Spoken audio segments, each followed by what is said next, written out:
esta melodía.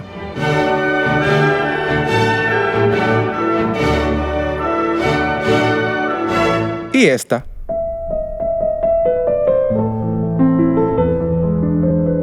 Seguro la has escuchado antes.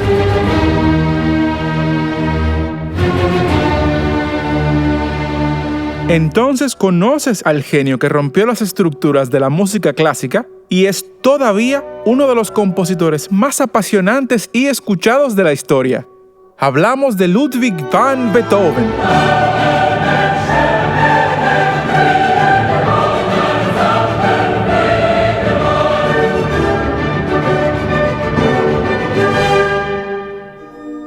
Beethoven nació el 16 de diciembre de 1770, dentro de una familia de músicos en Bonn, una importante ciudad en el oeste de Alemania.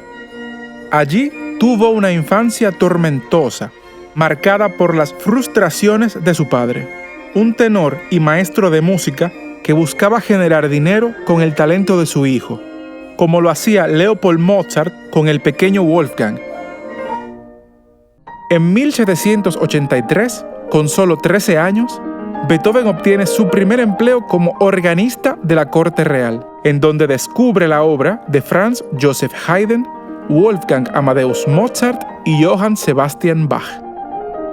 En ese mismo año, Beethoven escribe sus primeras composiciones.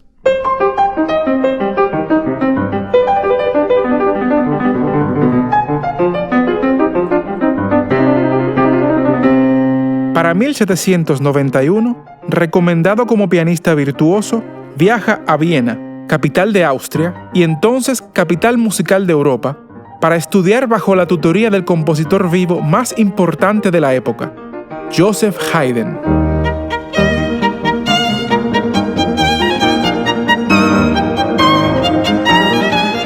Sus composiciones hasta ese momento son un reflejo de la tradición clásica y las enseñanzas de sus maestros.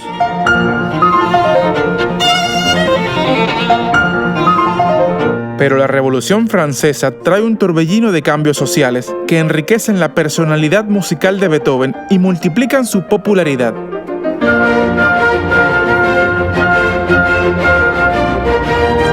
Beethoven se había convertido en el nuevo y más emocionante compositor de la ciudad.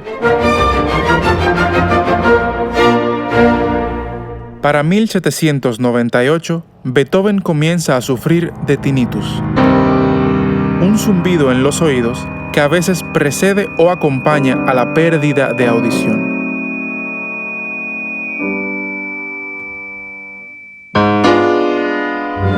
Aislado por la vergüenza que le producía esa condición que mantenía en secreto, trabajó con un nuevo sentido de urgencia y profundidad, asumiendo su mayor reto hasta ese momento, componer una sinfonía.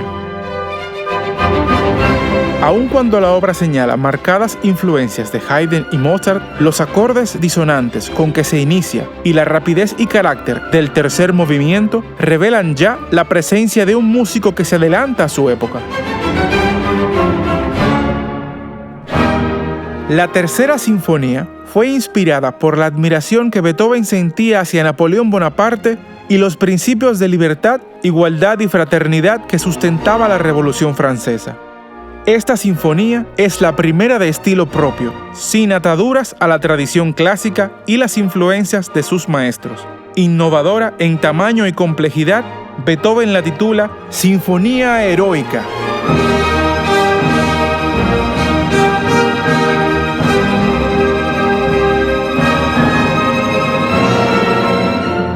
En 1804, Napoleón se corona emperador de Francia y Beethoven, indignado, tacha la dedicatoria que había hecho a Napoleón, rompiendo la portada de su manuscrito.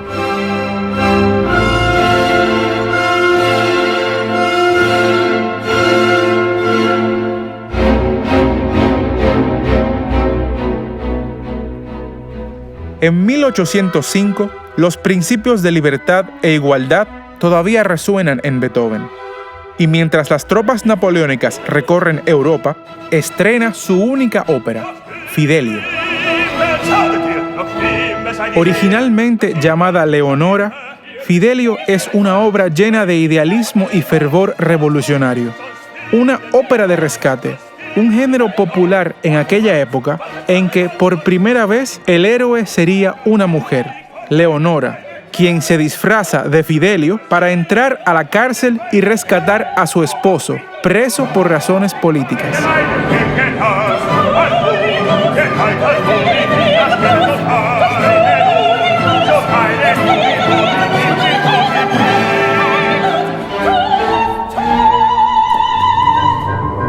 La realidad es que la llegada de las tropas napoleónicas a Viena provocan un fracaso de boletería en el estreno de su ópera. Pero cada derrota es combustible en la carrera de Beethoven, y la música escrita en estos años lo establecen como uno de los compositores más populares y aclamados.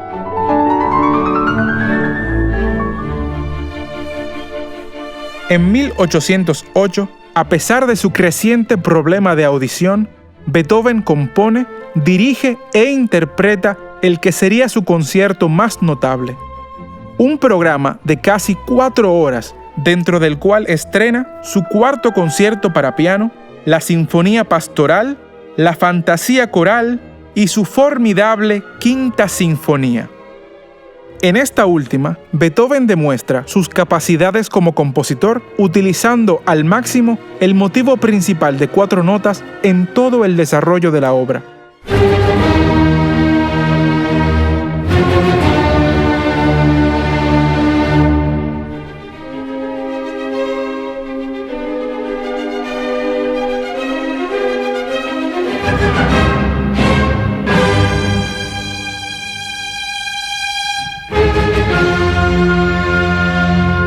Fue de los primeros en utilizar pícolo, trombón y contrafagot en sus piezas orquestales, como este pasaje contrastante en el que Beethoven va creando tensión hacia un crescendo que resuelve en una modulación majestuosa.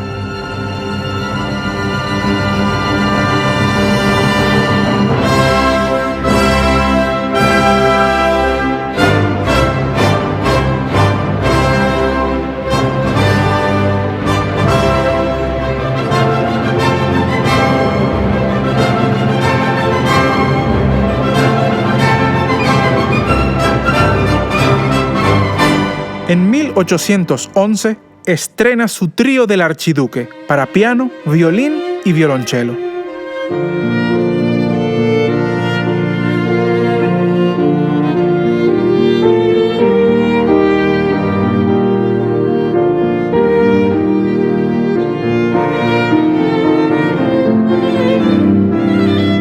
Pero su enfermedad había progresado tanto que ya no podía diferenciar el volumen al que tocaba, y no se distinguía la belleza de su música en su interpretación errática y estruendosa.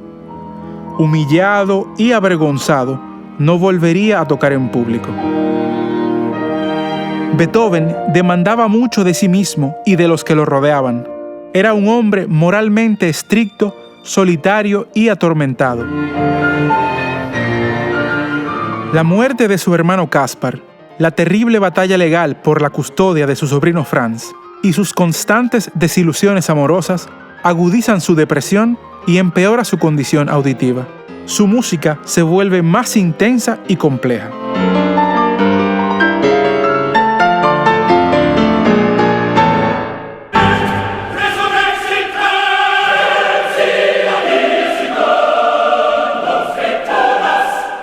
Entre 1819 y 1823, prácticamente sordo, Beethoven escribe una de las composiciones religiosas más importantes de la historia, su Missa Solemnis.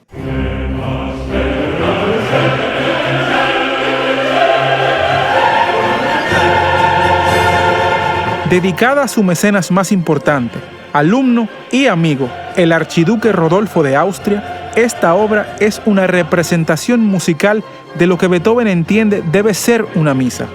La pieza requiere un gran coro mixto y una orquesta completa. Además, la complejidad técnica exige intérpretes virtuosos en las voces y los instrumentos solistas.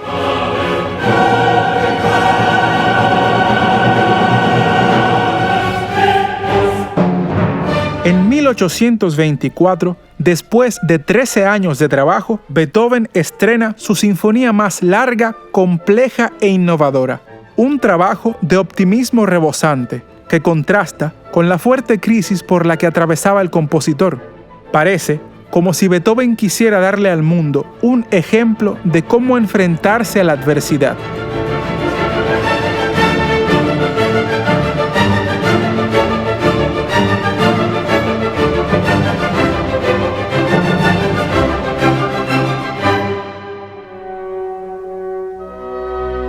Ningún compositor había incluido la voz en una sinfonía, y hacerlo con el poema de Schiller, Oda a la Alegría, enviaba un mensaje importante de optimismo y fraternidad.